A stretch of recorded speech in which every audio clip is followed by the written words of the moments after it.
Today we're going to continue talking about Gothic architecture. There's lots to talk about because Gothic architecture is not simply a local phenomenon in France, but it's an international style. We have Gothic architecture happening all over Europe. Today we're going to focus our attention on Gothic architecture in the region around Paris, which is called the Île-de-France. I have this map up here just to show you the difference geographically in where we find large clusters of Romanesque architecture and where we find large clusters of Gothic architecture. The little red dots represent major Romanesque sites. Here's Cluny, that huge monastery that really organized commerce, trade, and the economy in France and in much of Europe throughout the Romanesque period. And here's Paris up here in blue. The area around Paris, called the Île-de-France, is the area where Gothic architecture tends to cluster. These little crosses are Google Maps representation of where a Gothic site is. And you can see almost nothing down here in the area around Cluny and tons of stuff in the area around Paris. And these are some of the specific sites, some of which we looked at last time and some of which we're going to look at today. Paris, once again, famous. Here's Saint-Denis, where we had our first Gothic church. I don't know why it's not on the map, but right about here we have Laon, which we also looked at. So we've looked at these three Gothic churches, and on this map we have locations for a couple more. Rennes, I love to say these, Rennes, Amiens, and Beauvais, which we'll look at today. And those really represent the high point of Gothic architecture. And when I say high point of Gothic architecture, we could go back to the discussion we had when we talked about Greek temples. We were quoting Le Corbusier, who says the architect should proceed as the engineer. The type should be identified. The question should be asked. And once the question is asked in a clear enough way, then subsequent generations of architects can work on perfecting the type. And if you want to take that analogy to Gothic architecture, it works very well. You could say, what are the questions that are asked?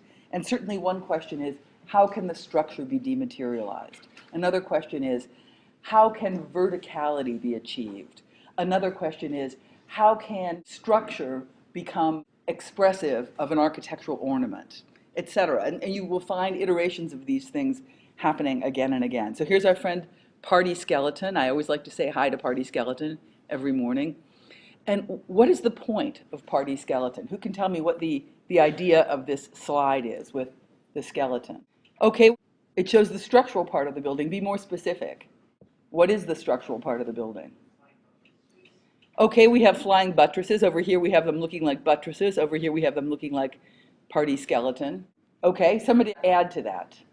Yeah. It shows the verticality of the building. Good. And the verticality of the building, to a large extent, is achieved through the flying buttresses. What else is going on here? Yes? It shows how the weight's distributed. We have a load coming down, and instead of just having giant, massive buttresses holding up the loads coming down from the vault, we have a skeletal system, hence Party Skeleton, by the way. We have a system of ribs. We have a system of linear elements that begin to translate all those loads to points. And the benefit of that is the wall can go away. You can have this kind of skeletal cage, like Party Skeleton, has no meat on his bones, but he still stands up. In the same way, Gothic architecture has really no wall to speak of. It's all done in this rib fashion. We used the word attenuated last time, which means stretched or lengthened. So attenuation is another nice word to use or to think about using when you talk about Gothic architecture. It's the idea that there might be something familiar, I don't know, like a vaulted structure, let's say a Roman vaulted structure, and you stretch it, like Raggedy Ann and Andy are stretching their taffy. Or I think this one looks particularly Gothic, doesn't it? This is somebody's sad little shoe with goo coming off of it. It looks exactly like the section through a Gothic cathedral, because this massive solid has been pulled into a tensile mode and it becomes arcuated and thin. If we take the zeitgeist argument of Heinrich Wölfflin that we discussed earlier, which I will succinctly summarize as Gothic people like things pointy, it's worth looking for a moment at what the representation of the human figure would look like. And this is an illustrated manuscript from the 14th century. The same notion of attenuation that we saw here with the gummy shoe is more or less also going on here. We have these people who have the proportions of a Barbie doll. That is to say, not proportions found in nature. Tiny little pinheads and incredibly lengthened bodies. And by the way, observe their footwear, pointy. We spoke last time about the emergence of Gothic architecture in the Church of Saint-Denis. This shift toward a different kind of architecture was provoked at Saint-Denis by some of the theories of Abbé Suger, the head of the monastic order at Saint-Denis, who was really trying to find a way to symbolize God. And what did Abbé Suger come up with? How do you represent the presence of God architecturally? Yes. Light, yeah. Suger felt nothing that you make as an image could represent God. And in fact, there were even biblical prescriptions against graven images. But somehow, if you could create a powerful feeling of light, that would be a way to express the presence of God, the emanations of power from God, and to make it palpable.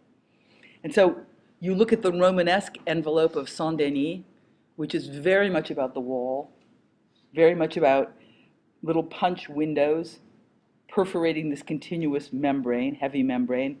And wow, look what happens in the Gothic transformation of that building. It's as if everything has become skeletal, like party skeleton. I think this is pretty instructive if you just look at the play between these little columns over here. In a sense, the Gothic column is even more massive than, or let's say the Gothic pier, because these aren't single columns, they're pier bundles, is even more massive than the Romanesque one. But notice how the Gothic pier is rotated so that your perception of it would be the thinnest part, and then it folds back. So it's here in the Romanesque instance of Saint-Denis, the geometry of the piers reiterates the geometry of the nave. Here in the Gothic version, it's rotated at 45 degrees and appears even more slender. Also, I think what's really interesting is what happens to the mass of the wall. And you can see that pretty clearly here, where the wall buttresses are perpendicular to the enclosing membrane of the building.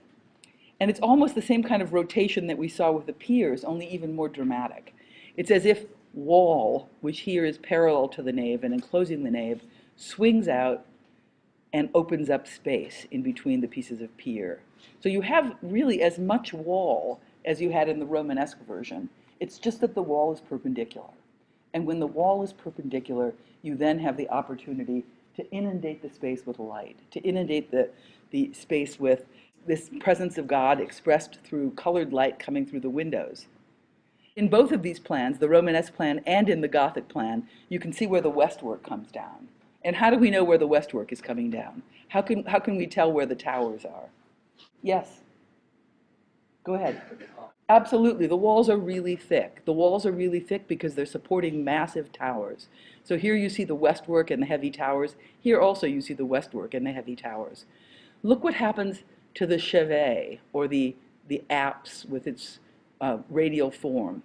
The Romanesque is closed. By the time we get to the Gothic condition, once again you have really no wall at all. You just have open spaces between structural elements. It's really quite amazing.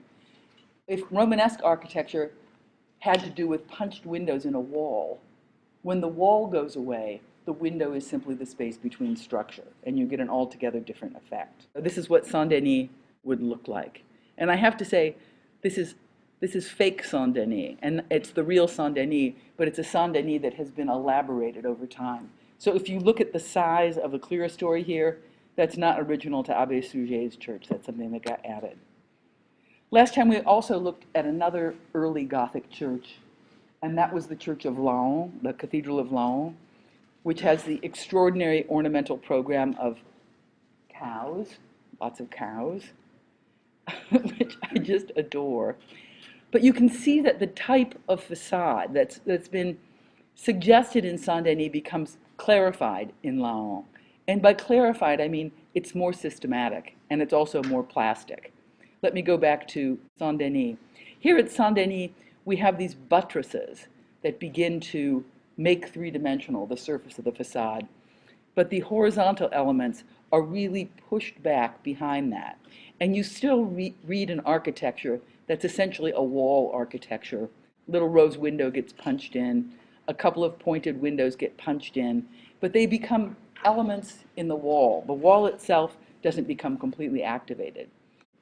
Already here, just a few years later, by the time we get into Laon, it's almost as if the wall has become a weave-in. The wall has become this kind of weaving together of horizontal and vertical elements. And if you had to say, where's the surface of the wall? You would be hard put to do that because the wall presents itself as having so many different surfaces. The wall is so much a kind of exploration of the thickness and depth, the plasticity of the wall surface. And some of that stuff gets, I think, exaggerated and amplified even by the way the towers are positioned. We noticed when we looked at the piers at Saint-Denis that they were rotated so that they were at 45 degrees with respect to the nave.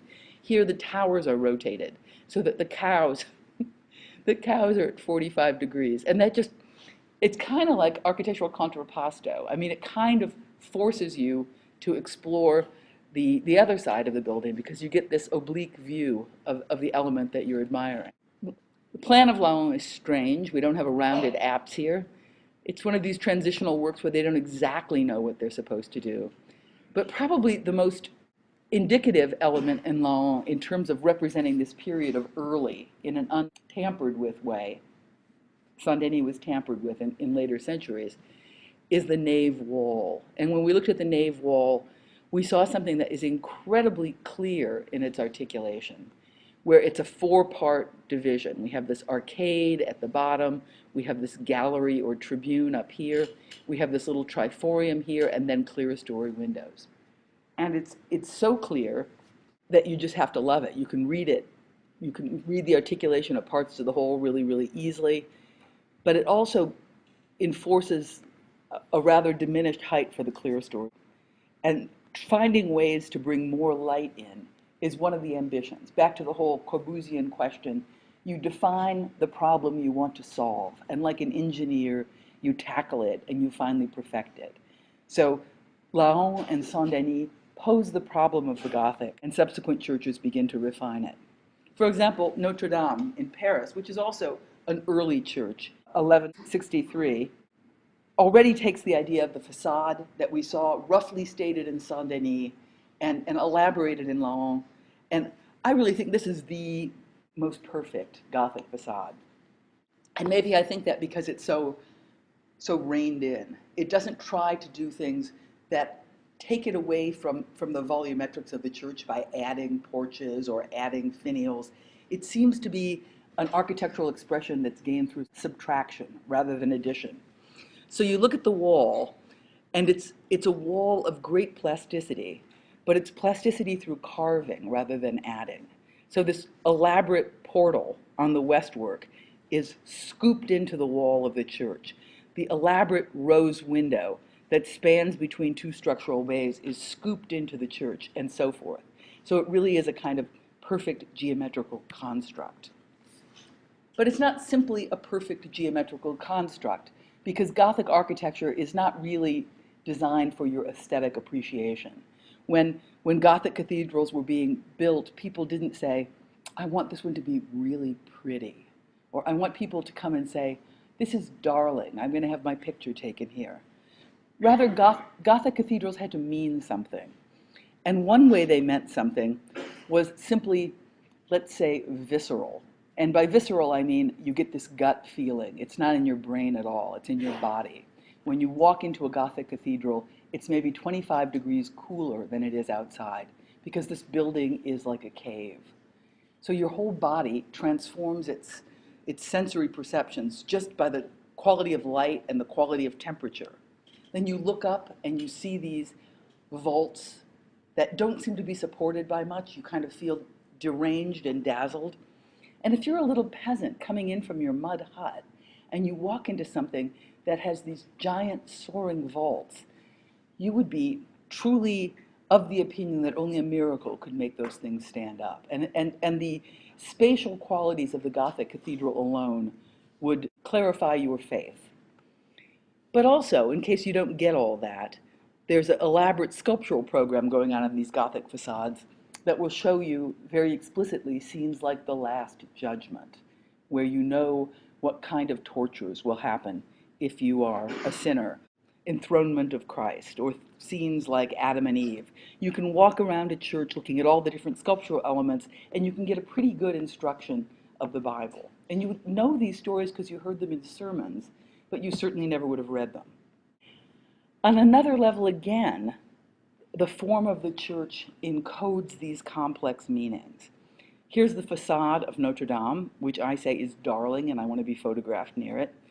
But it's also this map of a kind of scholastic order. We mentioned Thomas Aquinas on an earlier occasion. Here's his name down here. And he was a great scholastic philosopher who sought to find ways of really organizing and giving a kind of mathematical form to the cosmos.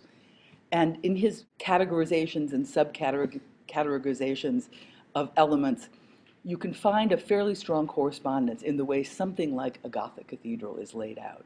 It is almost like a matrix. It is almost like a grid with different relationships that can be read in different ways across it. There are also other kinds of numbers going on here, like when Notre Dame is being constructed, how big do you make it? Why do you make it that way? And part of it had to do with this desire to make visible on earth certain things that are described in the Bible, like the Temple of Solomon. There are these complex measurements that recall those kinds of elements as well. So now let's move into a period that we didn't look at last time. It's really the High Gothic. It's the period when these ideas that are initiated and roughly sketched out in the early Gothic churches go farther and farther and farther. And you can probably see ways in which that transformation happens by looking at this slide, which shows you various nave walls. Laon, my favorite of all the Gothic cathedrals. I like Laon the best because I'm so humble. Kind of short, turns out. Notre Dame, much bigger. Chartres, which we'll look at soon, bigger again. Reims, huge. Amiens, even bigger. So on one level, the sheer verticality of these buildings, because they're drawn at the same scale here, is increasing in a rapid way. These churches are only a decade or so apart. They're not spread out by large periods of time. But in addition to the verticality of the building increasing, the wall is also becoming radically dematerialized. If you look at the condition of Laon, with its four-part division of the nave and its relatively small clerestory windows, by the time you get to Notre Dame, there is a lot less mass, and the clerestory windows are maybe twice as big. By the time you get to Chartres, the clerestory is almost as big as the arcade. The ability of the wall to simply become lantern-like and let light pour through the windows is increasing rapidly. And here when we come to Amiens, it's kind of a miracle that the thing stands up at all. You have these spindly little columns and no wall, just nothing. And here again is, here are a series of sections. Now we're just looking at Chartres, Reims, and Amiens. Here you can see this kind of rush toward dematerialization that happens progressively from one church to the next. Compared to Amiens, Chartres looks clunky. We have these thick old buttresses. Look at that, pathetic. Look at Amiens. They've doubled the buttresses, they've made them thinner. This really looks like gum on the shoe more than architecture to me. You might ask, how do you build these things? How do you finance these cathedrals? When we looked at the map of the Île-de-France, which is the name of this area surrounding Paris, we saw that there were a lot of these cathedrals being built more or less at the same time. And it's unbelievable. You know, where do you get the labor? Where do you get the materials? Where do you get the wealth to do it? And there was an increasing rise of the merchant class during the Gothic period. People believed that if they donated to these architectural campaigns, they could get indulgences and shorten their time in purgatory. And particularly in the case of Chartres, given to believe that laboring on the church would also buy them an indulgence. And so you're thinking, okay, I understand that the masons can labor in a profitable way on the church, but what about the lords and the ladies and the people with their pointy shoes? What do they do? And so at Chartres, one way materials were brought to the construction site was something called the cult of the carts. And the cult of the carts involved people, little princesses, little duchesses, little gentle people, strapping themselves to carts or strapping themselves to little sledges, pulling up chunks of stone and walking up the hill like mules. So that was a way that materials came to Chartres, and Chartres was constructed in a ridiculously short period of time. We see here that the entire project of Chartres took about 25, 26 years, which is one of the fastest building campaigns of any church. St. John the Divine, for example, in New York City, has been under construction for 100 years, and that's in New York City. The Sagrada Familia in Barcelona has been under construction for about 120 years, and that's in Spain. And these are people who have things like, I don't know, cranes and jackhammers and all kinds of technological devices to help them build the thing faster. But Chartres got finished in 26 years, which is unbelievable. Great looking church, by the way. Here it is. And you might also wonder, well, why does it have lopsided towers? I would say that 26 years, it's enough time to get two ideas about towers going. Another reason that the towers are so different is that the present cathedral wasn't the first cathedral on the site. In fact, there had been an earlier Romanesque cathedral that was damaged by fire in 1194. And when a sacred relic of the Virgin was found in the ashes of the fire after they thought it had been destroyed, decided to redouble their efforts and construct a bigger cathedral. The South Tower, as we see it here, incorporates parts of the earlier Romanesque church, while the North Tower is a more fully explored expression of the Gothic. Plus, there was nothing particularly necessary about symmetry. It wasn't as though they were striving to make these churches symmetrical. They were striving to represent very specific things. When Gothic churches get improved upon, it usually has to do with the fact that 19th century people knocked down the irregular tower and put up a matching tower, because the 19th century thought that was the only way to go. Silly 19th century. 19th century was schooled in classical thought, schooled in the École des Beaux-Arts desire for symmetry and balance, and so they tried to make Gothic cathedrals more perfect. So here's Chartres. It really operates at a geological scale. It is so much larger than anything around it. You can see it from 5 miles away, and people must have, as a kind of pilgrimage destination that they strove to arrive at. And here is the plan of Chartres. You can see, unlike some of the other Gothic churches we looked at, like Notre Dame and Saint-Denis, the transept here is more pronounced. We also have an elaborated chevet where radiating chapels begin to pop out. And here's the section. It's got this characteristic section of almost like the wagon wheel thing coming on in through here. And the increasingly dematerialized nave with a strategy of making the clerestory window not singular but compound. That we have this method, it's called bifiori, puts the tracery together so that you get little inside of big with a little flower on the top. And that adds an interesting rhythm. It adds a kind of secondary bounce to the rhythm. And here's the effect of that increased space of the clerestory window. It's a very different quality of light, and it's a very different quality of building envelope than anything that we saw in the earlier churches. There's also a transformation in the vaulting here. At Laon, for example, we had 6-part vaulting, so that you had 6 different ribs coming together, and here we have 4-part vaulting, which is a kind of tighter rhythm. Here's one of the things that I think is kind of interesting. These are buttresses, of course, and we know that on top of the buttresses, you want to put mass to make them more effective in resisting the thrusts. But look at how this little buttress is terminated.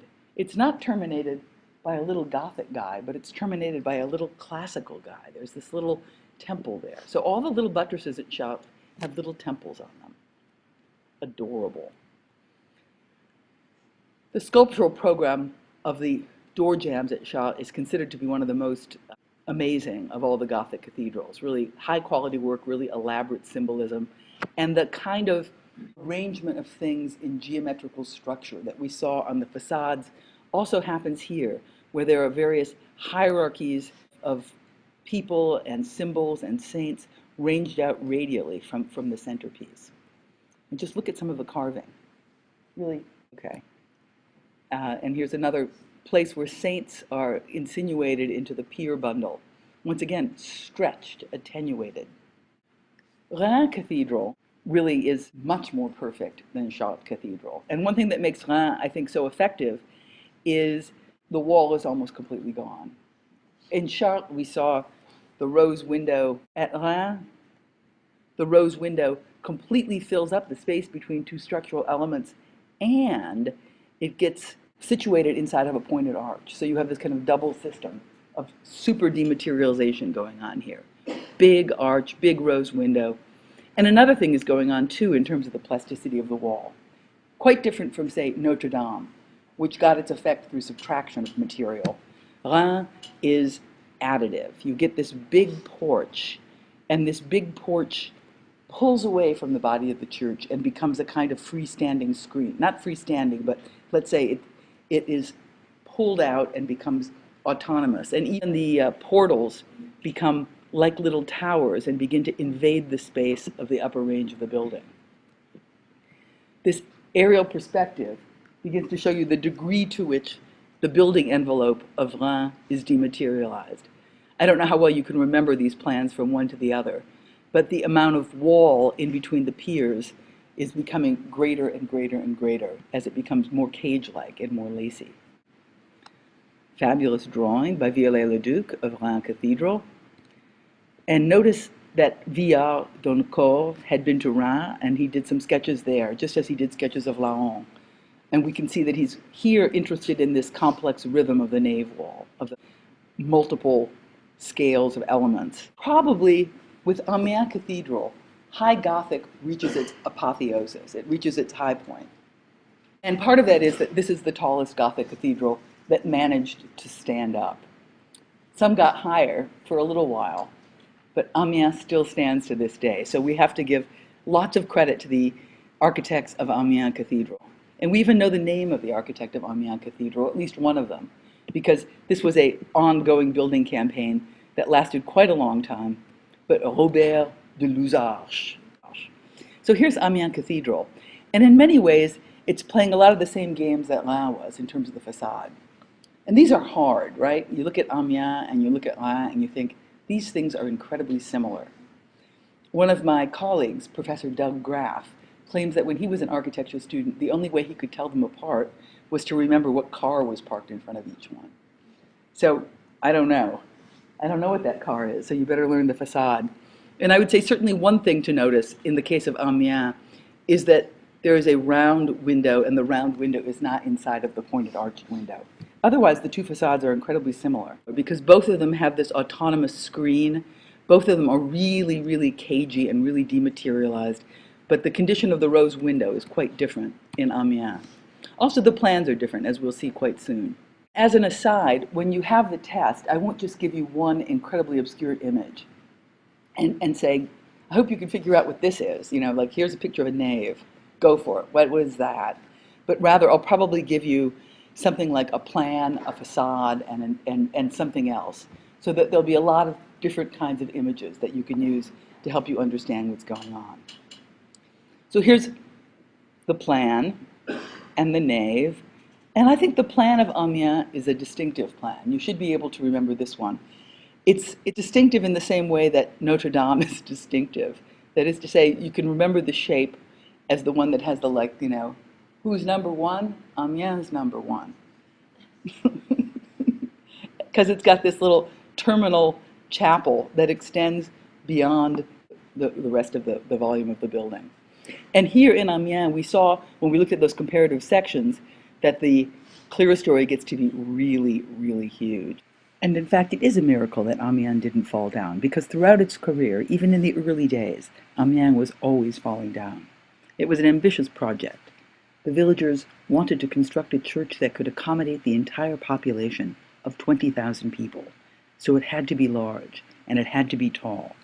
It also had to be thin, because there was a rivalry among the different towns to get the tallest, thinnest, most spectacular cathedral. And so these thin, clerestory elements began to buckle. And in fact, professors from Columbia University do laser scans and have discovered that it's in perilous shape even now. But in the medieval period, an astonishing technique was introduced to keep this thing, or at least to try to keep this from collapsing. And that was to move away from the stone technology of the skeleton and to actually introduce a material that had not been used in building, and that was metal.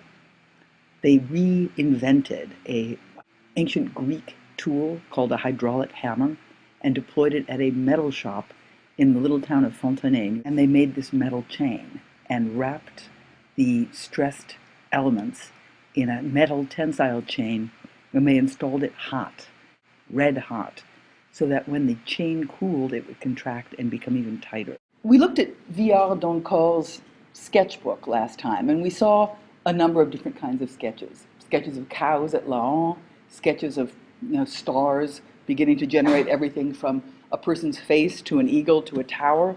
But we also saw these funny little diagrams, and we had some conversations about what those diagrams could mean. And the diagrams that we looked at were the rotated square. What is the rotated square? So it's interesting to look at something like, say, Amiens Cathedral, with the idea of how the Masons would have laid this thing out on the site, given that they didn't have any architectural drawings, given that they didn't have any standardized measuring systems. And you can look at the disposition of, say, the space of the nave, to the extension of the transept, to the location of the aisles, and a lot of it can be derived from this rotated square, which would be a way that Masons could lay out the plan of a building in the field. You don't have drawings, you don't have measuring tools, but you have ropes, and you can use these things to lay out the plan of the building. So it seems to work pretty well with Amiens that this whole system is governed by this system of squares. And this system of squares is called quadrature. Like quadrangle means square. So an architectural proportioning system based on a system of nested squares is called quadrature. And it's considered to be something that Gothic architects probably did again and again and again, because they didn't have any other way to transfer an architectural idea to the scale of a real building. So we see it works not only on the plan, but it also works on the elevation. There's a secondary system on this drawing showing you another ordering system being used to figure out exactly where everything hits on the facade of Amiens Cathedral, and that's nested triangles. And that proportioning system is called triangulation. And so these geometrical systems are good because the Masons can do it. It's a way to organize things. But they're also good because they carry meaning. The triangle is a symbol of the Trinity. So if you can superimpose the triangulation on top of the quadrature, it's another kind of marrying together heaven and earth. A lot of the proportions in Amiens are governed by sacred numbers. For example, the number 50 begins to inform the general square that organizes this proportional bay. And if you read biblical descriptions of Noah's Ark, it's described as 50 by 50 cubits. So just as Notre Dame was somehow finding the geometry God used to construct the Temple of Solomon, here at Amiens, the sacred proportions of the Noah's Ark are being used and encoded into this building. But that's not all, because the height of the building, measured in the same feet that gave us the 50 by 50 unit, is 144. And 144 is the height of the city of God, according to Revelations. So Amiens Cathedral is as reliant on sacred proportions and the embedding of these sacred meanings through numerology as Notre Dame, as probably are all the cathedrals. The fabulousness of Amiens, and now the tragedy of Beauvais. I said that Amiens was the tallest cathedral. It's the one that managed to stand up while being tall. But for a brief moment, Beauvais Cathedral, just to the north of Paris, was even taller than Amiens.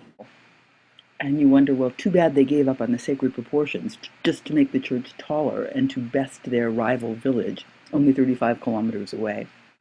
That's not actually the case. The people in Beauvais used the same number of 144 to get the vertical height. The unit that the Masons used in Beauvais was a slightly larger unit than the unit that they used in Amiens. And since the Masons at Beauvais had larger feet than the Masons in Amiens, the cathedral reached higher. So I don't even know how any of these things got built, because if you think about it, these Gothic cathedrals are almost like a house of cards, that if you get both pieces in at the same time, they kind of balance each other. But if you just have one piece in, it's kind of lopsided. So the task in building these cathedrals is not simply the idea or the engineering or the stone cutting, but it's also the staging of the construction so that you can get the pieces coming in together to help balance this intricate cage work. And in the case of Beauvais, they were sort of doing that, and then they had terrible rains, and there was a spell of really, really bad rain, and the really bad rain made everything weigh more than it was supposed to weigh. And if everything weighed more, the loads just couldn't be supported.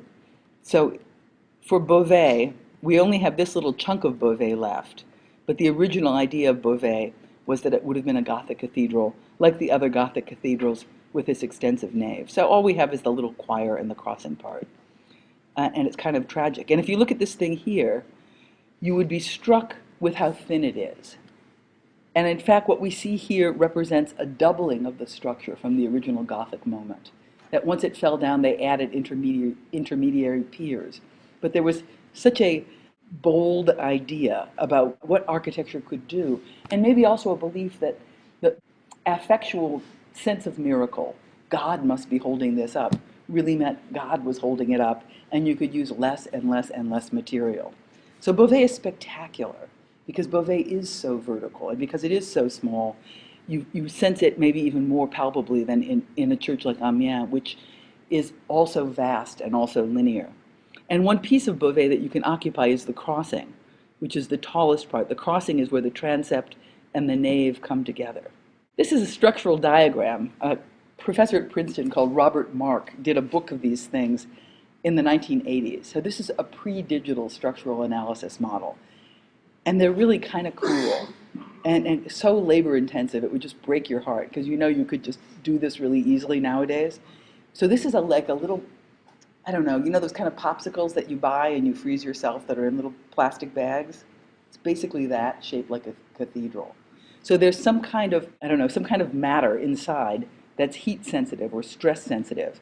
And you build the cathedral out of plastic, and then you photograph it to see what parts of this model are experiencing different kinds of stresses. So the book is a kind of virtuoso thing, and you can see these moments where the stresses are becoming extreme and the idea of the cathedral standing up becomes less and less believable.